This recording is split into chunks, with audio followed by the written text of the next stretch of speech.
not forget my stories, Senua, because your darkness comes from hell, and your fate lies there. They say the burning of a corpse will take you straight to Hela's gate, but gods and the living will follow this path. You must leave the Isles of Orkney across the eastern sea and find a road that leads north and down through deep, dark valleys. After 9 nights of riding, you will follow a great river and will find a bridge covered in gold. The path to Helheim goes from there, across the river of knives that flows from the dark world of Niflheim.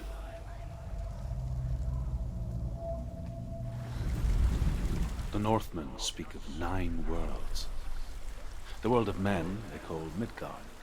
Sky gods dwell in Asgard. The gods of earth, harvest, wind, and sea dwell in Vanaheim. The good elves dwell in Alfheim. The evil ones dwell in Svartalfheim. The mountain giants dwell in Jotunheim. The fire giants dwell in Muspelheim. Niflheim is the world of ice and darkness. Only the dead dwell in Helheim, and that is where you must travel. The world of the dead is ruled by the giantess, Hela, daughter of Loki. The gods feared her bloodline, bad on her mother's side and yet much worse on her father's. So, as a child, the All-Father cast her down into Helheim and gave her power over those who die of sickness, age, hardship, and self-slaughter. In all of the 9 worlds, only Hela can resurrect the dead. To Hela, your Dillion was sacrificed, and with her you must bargain. Why can't she open The Northmen say that in the beginning there was nothing but darkness, bitter cold to the north, fiery hot to the south. They say the cold formed ice, which melted from the sparks from the south. The power of the darkness gave life to the dripping ice, and the first giant was born, and was named Ymir. The ice continued to drip, and the power of the void gave life to it, and it became a cow, whose milk fed the giant. That's right, a cow, but you weren't expecting that. Ymir was a frost giant, a being of darkness, and all his sons and grandsons were dark after him. Of his daughters and granddaughters, some were monstrous, but others fair. But there was another who came from the ice, Buri. In shape, he was like a man, big and powerful. His son, Bor, took a fair giant to be his wife, and they had 3 sons. Odin was the eldest, and the Northmen hold him to be the foremost of the gods, the All-Father. The Northmen say that Odin and his brothers killed Ymir, and that the world of men was formed from his corpse. They made his bones into stone, and his flesh into earth, and his blood into the salt sea. They set his skull to be the bowl of the sky, with his brains for clouds. Odin and his brothers caught the sparks flying from Muspel and made them into stars. And to protect the new world from the giants, they used Ymir's great curving eyebrows as walls. The Northmen say you must sacrifice in order to receive. They tell how the runes were revealed to Odin only in sacrifice. He hung himself from the world tree, and he stabbed himself with a spear, and he dedicated the sacrifice to himself. For 9 nights he hung on the tree without food or drink, and at last he saw the runes below him. He gave a cry and gathered them in his mind and learnt them. Then he fell from the tree.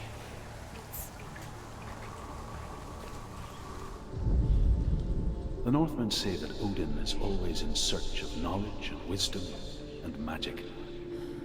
There was a very wise being named Mimir, who guarded the waters of wisdom which flow from the roots of the world tree. Odin wished to drink from this spring, but he had to pay a price. So he gouged out his own eye as offering to Mimir. He drank from the well and traded one way of seeing for another.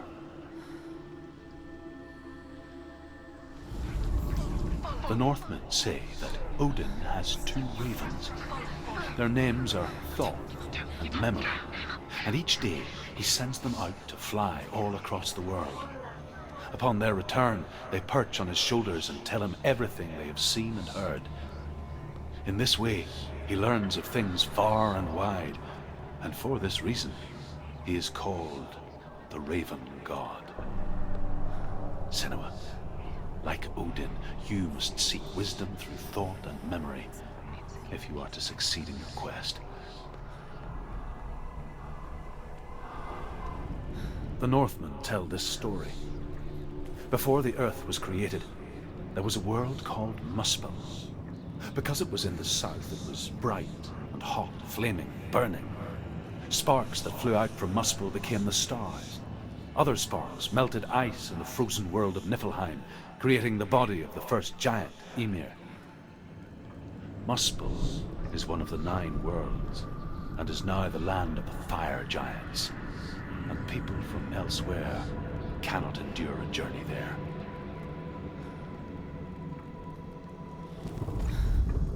The Northmen say that the defender of Muspel is called Surtr, the foremost of the fire giants.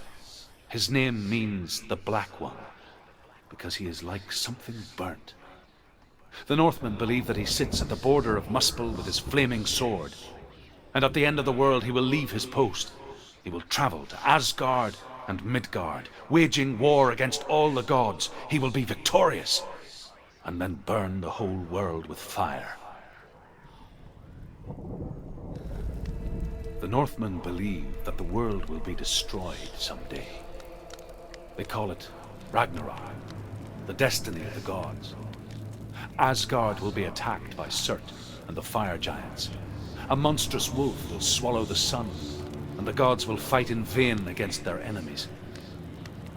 There is nothing they can do to prevent it, but Odin ever seeks knowledge and magic, hoping to find a way to postpone that dark day. The Northmen say that at Ragnarok, the sons of Muspel will travel to battle in the ship called Naglfar, the corpse ship.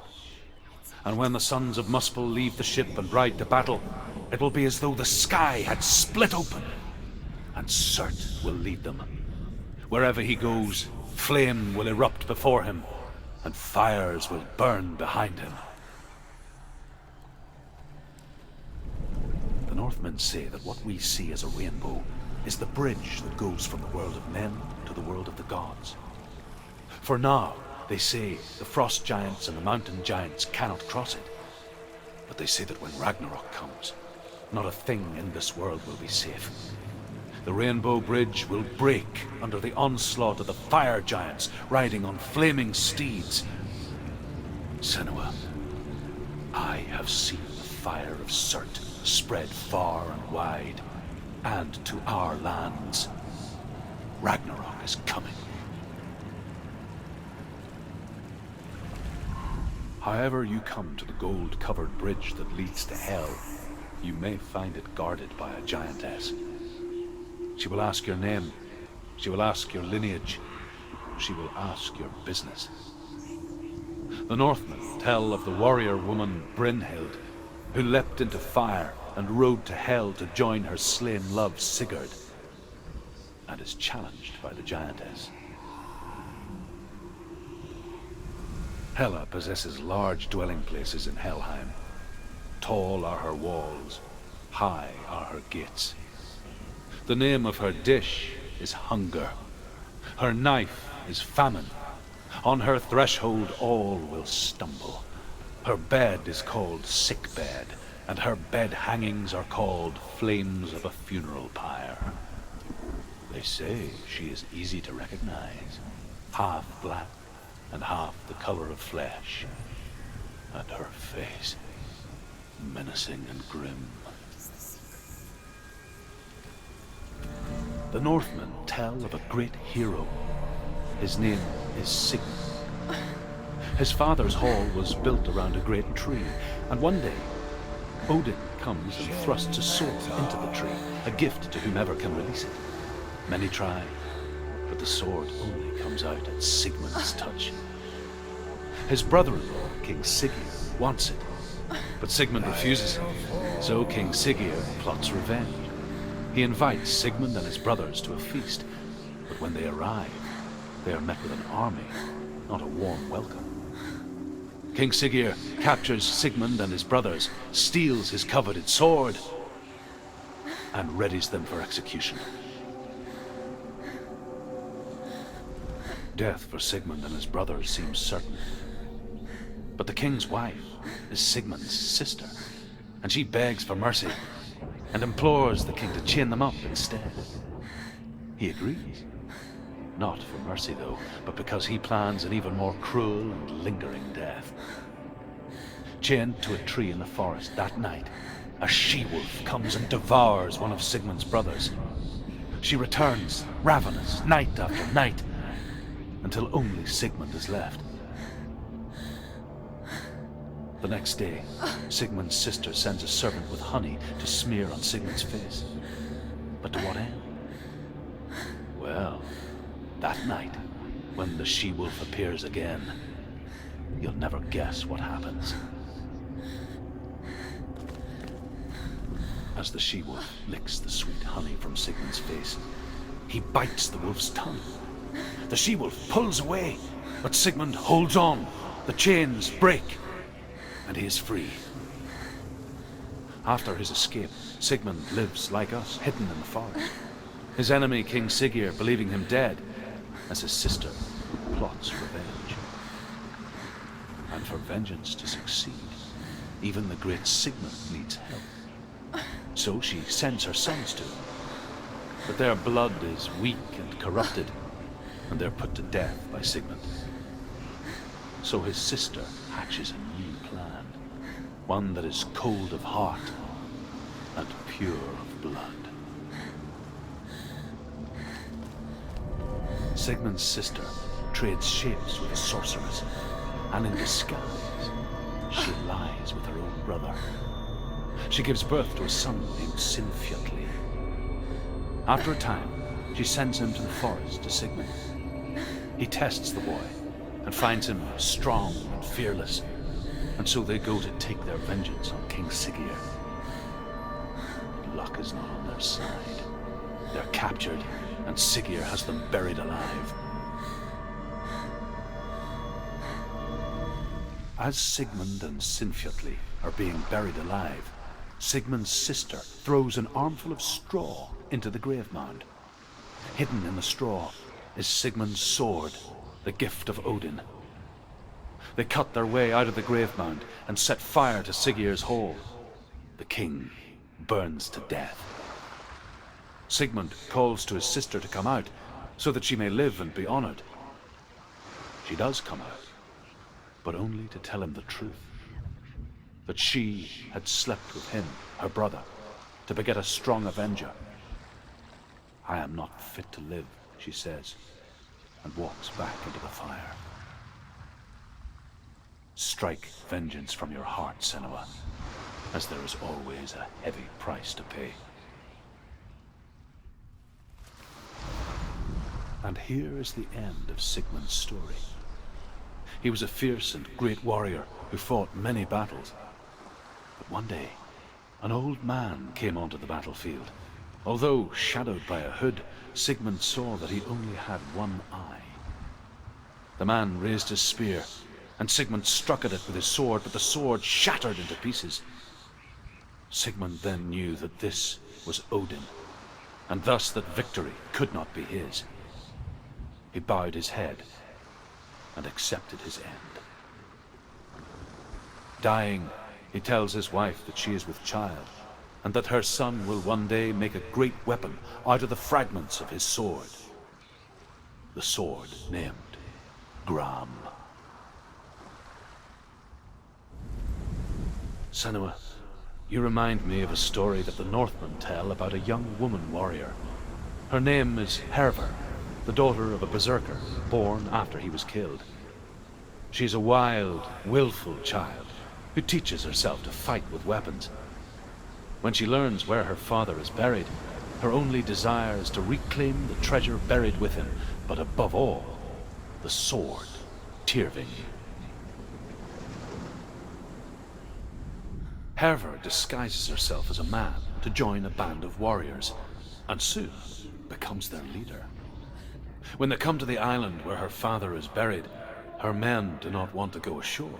They say that evil haunts the island, and that it is a worse place by day than other places are by night. Fearless, she lands alone. There are many grave mounds, and all of them have ghostly flames burning over them. She comes to the grave mound of her father after passing through these ghostly fires, as though they were mist. The flames I passed through were real enough. Damn the Northmen to hell. Within the burial mound, Hervor calls on her father to wake from death and bring her his sword. She says that it is not seemly for the dead in their grave mounds to bear valuable weapons. Her father answers with words of warning. You go to your doom. Baleful runes surround you. You have gone mad. You have lost your mind. Your thoughts are confused. It is dangerous to wake the dead. Like I said, she reminds me of you. Where is he? He sounds Hervor ignores her father's warnings. The grave mound opens, and it seems to be full of fire. Again, Hervor demands her inheritance, but her father warns her that the sword is cursed and would be the bane of her family. But he relents and brings her the sword. She leaves the island with it, but the curse holds true, and death would follow in the years to come. And so, Senua, the misdeeds of a father have cursed his daughter.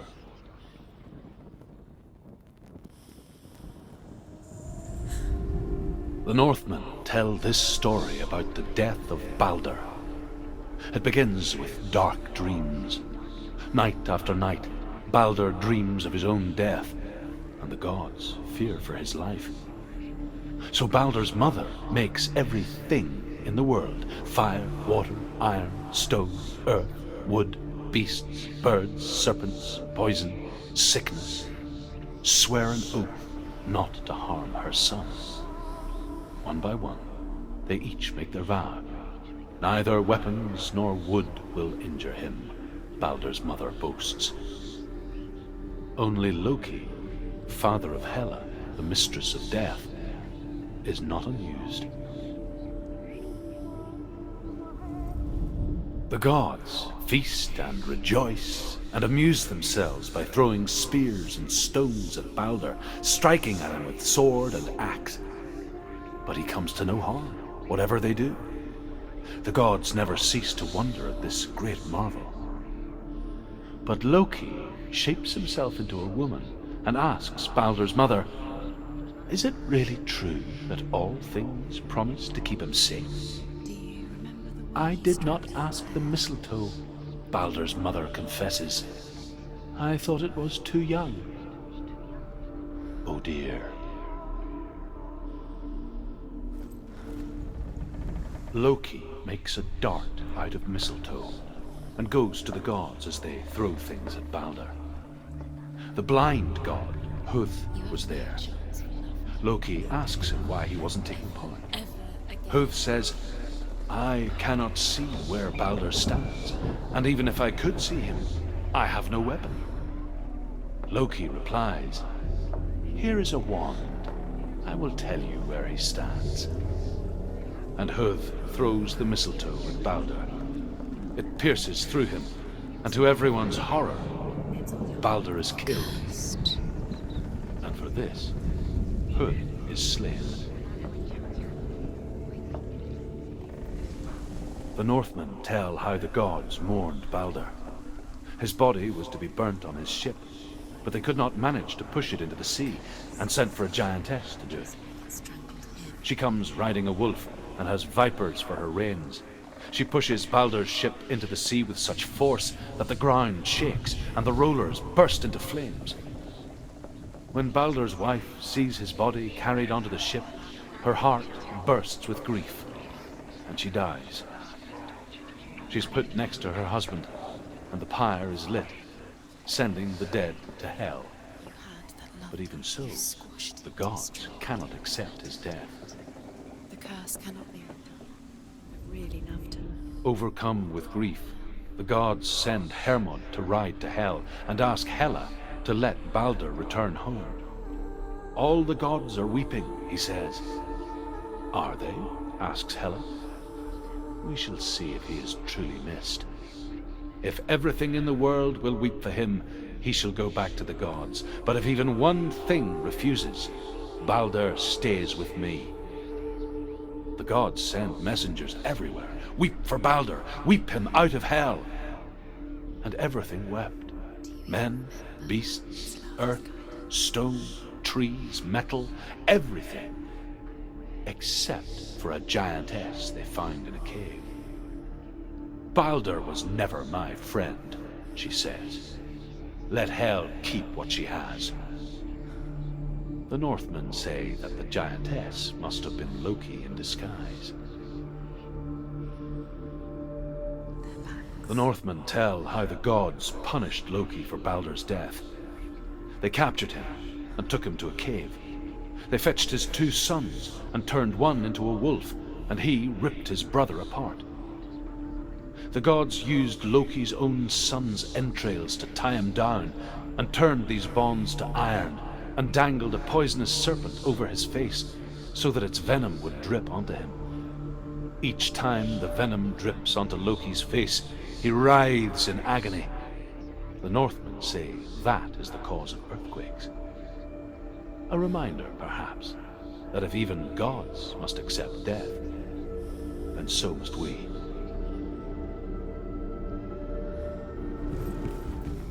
The Northmen speak of a death moon, a light shaped like a half moon that appears inside a house and goes around the walls. I once saw the death moon appear at a farm, and first the shepherd died, then a guest died, and then the farmhands, and then the farmer and 6 of his men drowned at sea. But that is not the end of it, because the dead return to haunt the living. If you see the death moon, then beware, because there will be death in that house.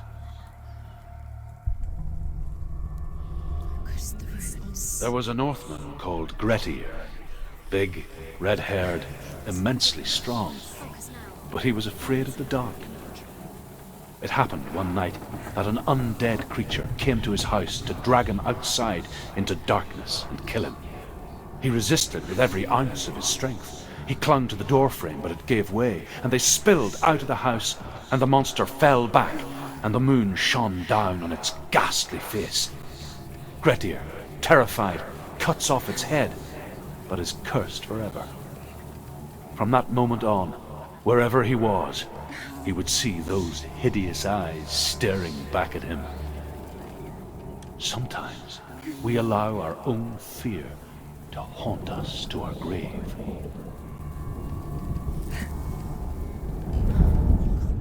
I will tell you of a great hero named Sigurd, son of Sigmund, no less.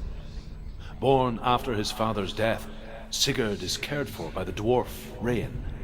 But Rain does not love the boy. Instead, he plans to use him for his own ends. You see, Rain's father possessed a great treasure given to him by the gods. But Rain's brother, Fafnir, killed his father and took the gold all for himself. Fafnir hid the treasure out on a heath and could not leave it. And from the evil in his heart, he turned into a dark creature, a dragon. Just another trick. Rain the dwarf's sole desire is to possess this dragon's accursed treasure, and he uses Sigurd to reclaim it. He tells Sigurd the story of Fafnir's gold, and the good-hearted hero promises to slay the dragon if Rain would forge a strong sword for him. Sigurd remembers that his father once possessed a sword given to him by Odin. Odin broke the sword to bring about Sigmund's death, but Sigurd's mother still has the pieces. And so Rain reforges the famous sword. Sigurd uses the sword first to avenge his father, and then he and Rain go in search of Fafnir.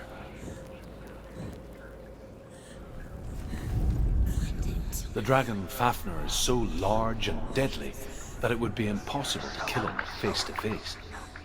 But each day, Fafnir crawls across the heath to find water. So Sigurd digs a pit in the dragon's path and lies in wait in it. When Fafnir slithers overhead, Sigurd sinks his sword into the dragon up to the hilt.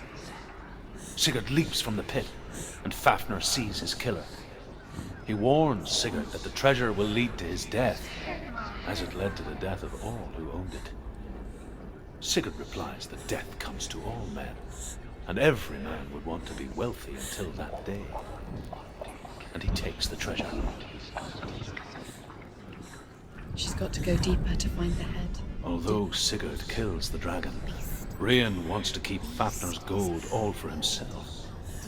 Rain also wants the strength and wisdom of the dragon, so he drinks its blood and asks Sigurd to roast Fafnir's heart for him.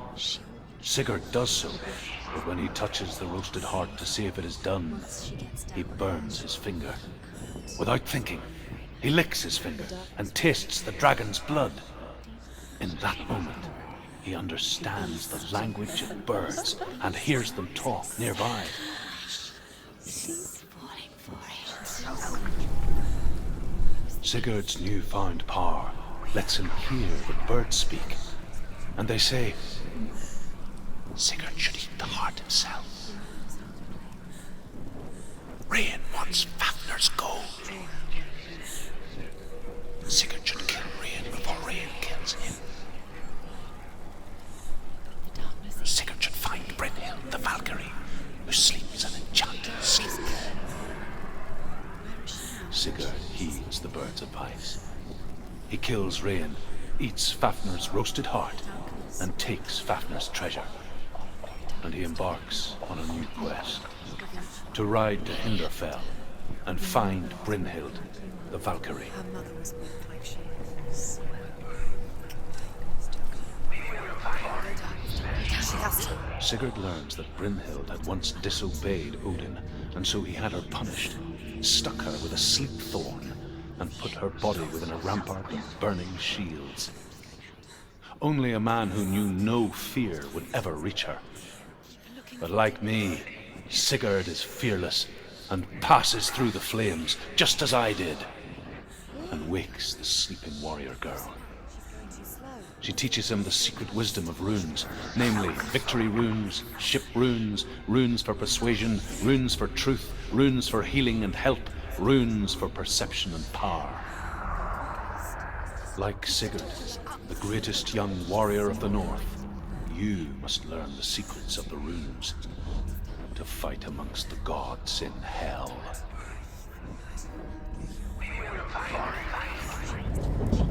The Northmen say the world will come to an end.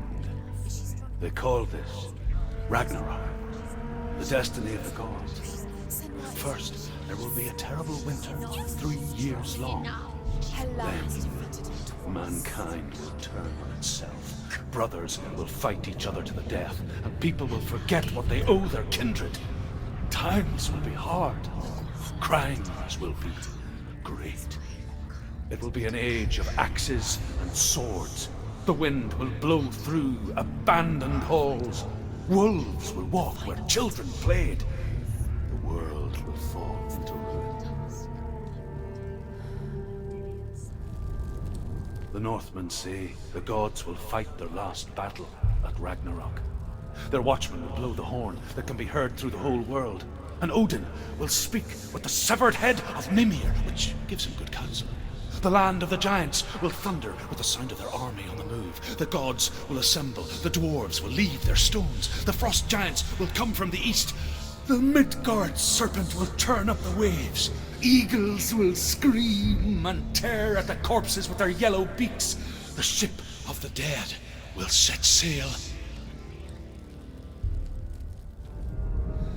The Northmen say that at Ragnarok the gods will face a ship full of their foes, which Loki has steered to Asgard.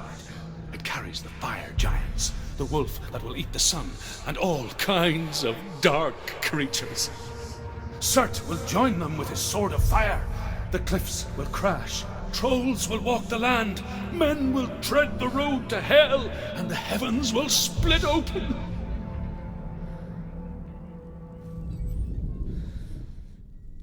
The Northmen say that each god will do battle at Ragnarok. Odin will fight the monstrous wolf and be killed, but his son will avenge him and plunge his sword into the heart of the beast. Freyr will face Surtr, but he had given his sword away for love, and without it, he cannot defend himself against the flames. Thor will smite the Midgard serpent to no avail. The sun will grow black, the earth will sink into the sea, the stars will disappear, fire and water will meet, steam will shoot up, flames will play against the sky, the heavens and earth and all the world will be burned, all the gods will be dead, and the warriors of Valhalla and the people everywhere. Senua, prepare yourself for Ragnarok, for it is nigh.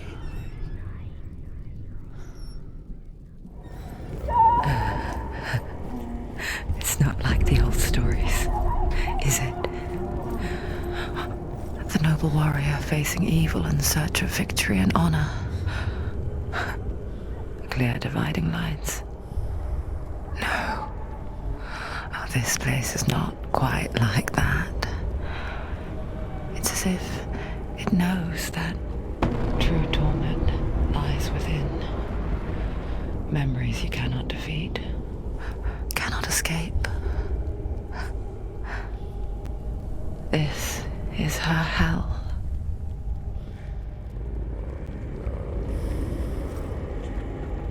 Seek Alice is truth. Mirror. Gods. The truth.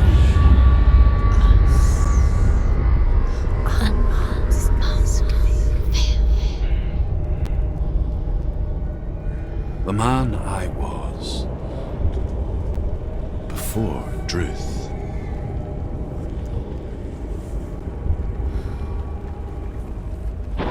Was a true coward, Senua. I was well traveled. I spoke both their tongue and ours. So they took me as a slave. I thought I could help to broker peace. Stay their hands from slaughter. But under torture, I did no such thing. I led them to the treasures and slaves they sought. But I wasn't the only one. Another came to the Northmen willingly, offering a bargain, a man in black from your lands. And he was offered safe passage for his treason. In the end, Senua, it isn't the gods that cause us so much suffering.